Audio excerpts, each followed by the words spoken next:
আল্লাহ পাকের অশেষ মেহেরবানি আমি ভালো আছি।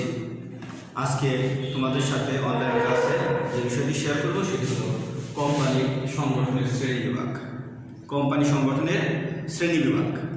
আমরা কোম্পানির সঙ্গে বলেছিলাম কোম্পানি হলো কতিপয় ব্যক্তি যখন মুনাফা অর্জনের উদ্দেশ্যে আইন সৃষ্ট চিরন্তন অস্তিত্ব সম্পূর্ণ কৃত্রিম ব্যক্তি সত্তার অধিকারী কোনো প্রতিষ্ঠান গড়ে তোলে তখন তাকে বলা হয় কোম্পানি সংগঠন। তখন তার নাম কি? কোম্পানি সংগঠন। এই কোম্পানি সংগঠনের প্রকারভেদ নিয়ে আমরা আলোচনা করব। এখন কোম্পানি মূলত 5 ধরনের হয়। কোম্পানি মূলত 5 ধরনের হয়ে থাকে। আমরা এই 5 ধরনের কোম্পানি নিয়ে কথা বলব। শুরুতেই যেটি লিখব সেটি হল সনদপ্রাপ্ত কোম্পানি। সনদপ্রাপ্ত কোম্পানি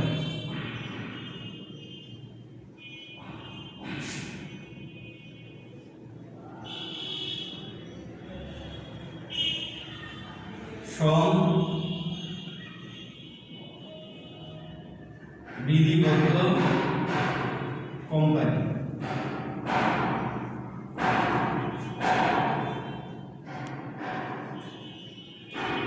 নিবন্ধিত কোম্পানি।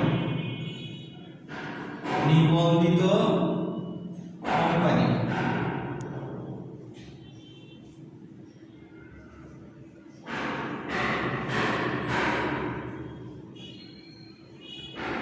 অনিবন্ধিত কোম্পানি।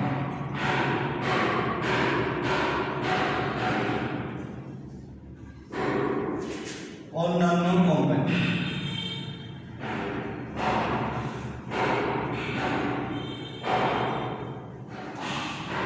এগুলো কোম্পানির শ্রেণীবিভাগ।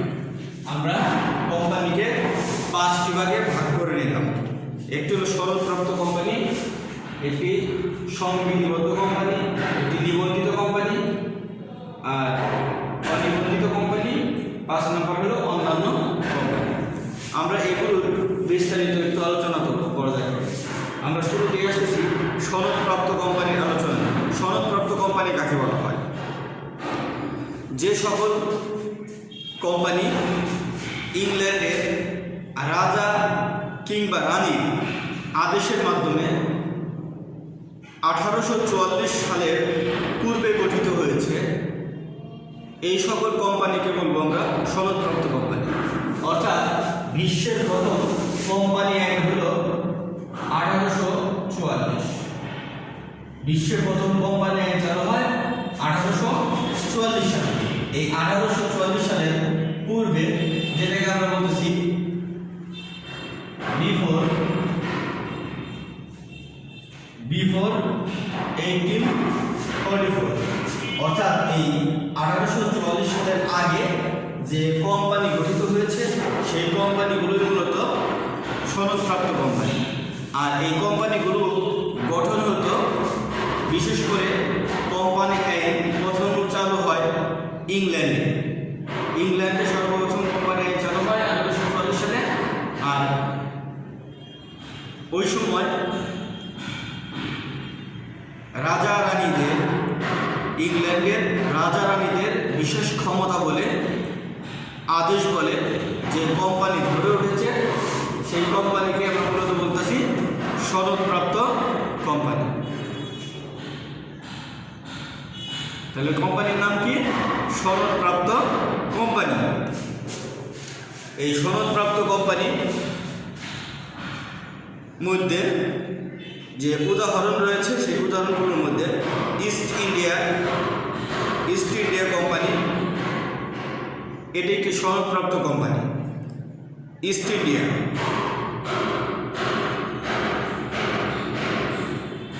এরপরে হাডসন, মাস্কো বা নেভাল,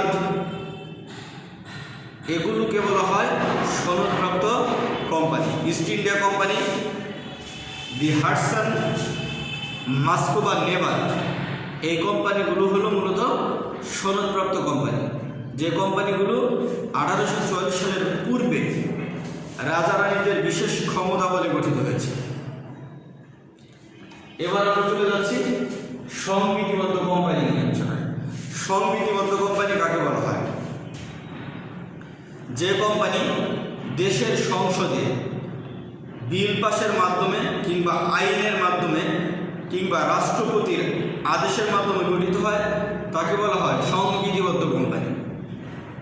আমি আবার বলতেছি, যে কোম্পানি জাতীয় সংসদে বিল পাসের মাধ্যমে কিংবা আইন পাসের মাধ্যমে কিংবা রাষ্ট্রপতির আদেশের মাধ্যমে গঠিত হয় এই কোম্পানিকে আমরা বলবো সংবিধিবদ্ধ কোম্পানি। এটাকে বলা হবে সংবিধিবদ্ধ কোম্পানি। যেমন বিআরটিসি, ওয়াসা, বাংলাদেশ বিদ্যুৎ উন্নয়ন board, Bangladesh bank, Bangladesh railway, Bangladesh বিমান, এগুলো সংবিধিবদ্ধ কোম্পানি। এগুলো কি সংবিধিবদ্ধ কোম্পানি। তাহলে আমরা যদি বলি রাষ্ট্রীয় কারবারগুলো যেগুলো রয়েছে এগুলো সংবিধিবদ্ধ কোম্পানির আওতাধীন অন্তর্ভুক্ত। এবার আমরা আলোচনা করতেছি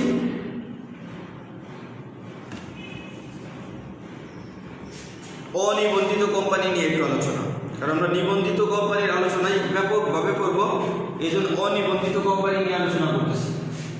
অনিবন্ধিত কোম্পানি কাকে বলা হয়?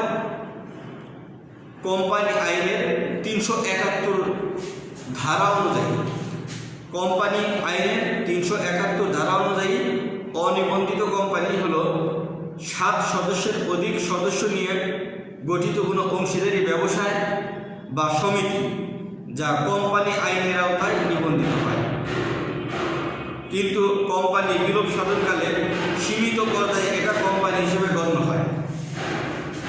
আমি আবার বলতেছি, কোম্পানি আইনের 371 ধারা অনুযায়ী কোম্পানি হলো 7 সদস্যের অধিক সদস্য নিয়ে গঠিত কোনো অংশীদারি ব্যবসায় বা সমিতি যা কোম্পানি আইনের আওতায়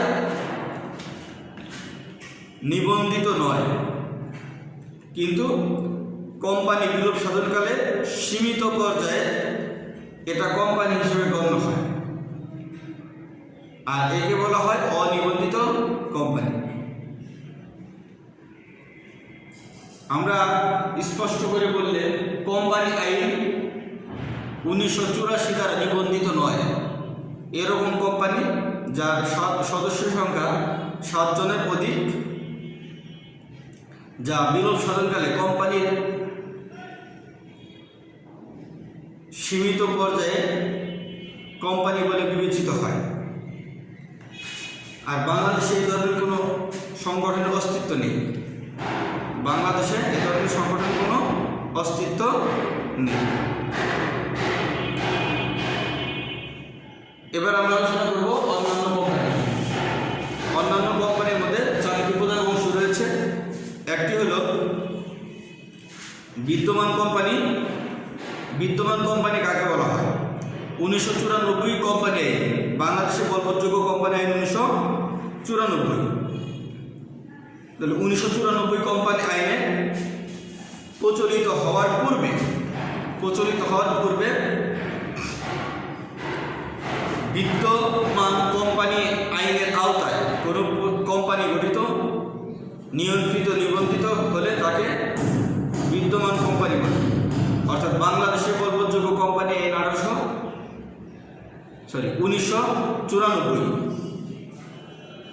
এই আইন প্রণয়নের পূর্বে কোনো বিদ্যমান কোম্পানি গঠিত, নিয়ন্ত্রিত হলে তাকে বিদ্যমান কোম্পানি বলা হবে। এবার বিদেশি কোম্পানি নিয়ে কথা বলতেছি। দ্বিতীয় অংশ হলো বিদেশি কোম্পানি। বিদেশি কোম্পানিগুলি দেশের বাইরে গঠিত, নিবন্ধিত কোনো কোম্পানি পরবর্তীতে কোম্পানি আইনের 378 ধারা অনুযায়ী দেশের মধ্যে কার্য পরিচালনার জন্য পুনরায় নিবন্ধিত হলে তাকে বিদেশি কোম্পানি বলা হবে। অর্থাৎ দেশের বাইরে গঠিত, নিবন্ধিত কোনো কোম্পানি এটি যদি কোম্পানি আইনের 378 ধারা অনুযায়ী দেশের মধ্যে কার্য সম্পাদন করতে চায়, তাহলে তাকে পুনরায় নিবন্ধিত হতে হয়। আর পুনরায় নিবন্ধিত হলে তাকে বলা হবে বিদেশি কোম্পানি। 3 নম্বর অংশ হল অব্যবসায়ী বা লাভবিহীন কোম্পানি। অব্যবসায়ী বা লাভবিহীন কোম্পানি, এসব কোম্পানি নিবন্ধনের জন্য স্ট্যাম্প ফি লাগে না, মুনাফা উদ্দেশ্য অর্জনের কাজে ব্যয় করা হয়। অর্থাৎ সীমাবদ্ধ দায় হওয়া সত্ত্বেও এর পাশে লিমিটেড শব্দটি ব্যবহার করা যায় না। তাহলে অব্যবসায়িক কোম্পানি কোনটি? যেটি উদ্দেশ্য মুনাফা অর্জন নয়, মুনাফা অর্জনের উদ্দেশ্যে যে সকল কোম্পানি গড়ে ওঠে না সেগুলোকে বলা হয় লাভবিহীন কোম্পানি বা অব্যবসায়িক কোম্পানি। আর এই শব্দের এই কোম্পানির নামের শেষে লিমিটেড শব্দটি ব্যবহার করা যায় না, এটি কোম্পানি আইনের 25 ধারায় বলা আছে। সর্বশেষ 4 নম্বর যে বিষয়টি নিয়ে কথা বলবো সেটি হলো বিশেষ কোম্পানি। বিশেষ কোম্পানি, যে সকল কোম্পানি দেশে প্রচলিত কোম্পানি আইনের আওতায় নিবন্ধিত হলেও অন্য কোনো বিশেষ আইন দ্বারা পরিচালিত এবং নিয়ন্ত্রিত হয় তাকে বিশেষ কোম্পানি বলা হয়। আমি আবার বলতেছি, যে সকল কোম্পানি দেশের প্রচলিত কোম্পানি আইন দ্বারা নিবন্ধিত হলেও অন্য কোনো বিশেষ আইন দ্বারা পরিচালিত এবং নিয়ন্ত্রিত হয় তাকে বলা হয় বিশেষ কোম্পানি। যেমন ব্যাংক, বিমা, পরিবহন খাত। ব্যাংক, বিমা, পরিবহন, যেমন BRTC, Bangladesh insurance company limited, Bangladesh bank, এগুলো কোম্পানি আইন দ্বারা নিবন্ধিত, কিন্তু পরিচালনা সংক্রান্ত আইন তাদের নিজস্ব। পরিচালনা সংক্রান্ত আইন তাদের নিজস্ব, এই জন্য এগুলোকে বিশেষ কোম্পানি বলা হয়। আশা করি আজকের আলোচনা তোমরা বুঝতে পেরেছ। ভিডিওটি বারবার দেখবে, বোঝার চেষ্টা করবে। ভালো থেকো সবাই, আল্লাহ হাফেজ।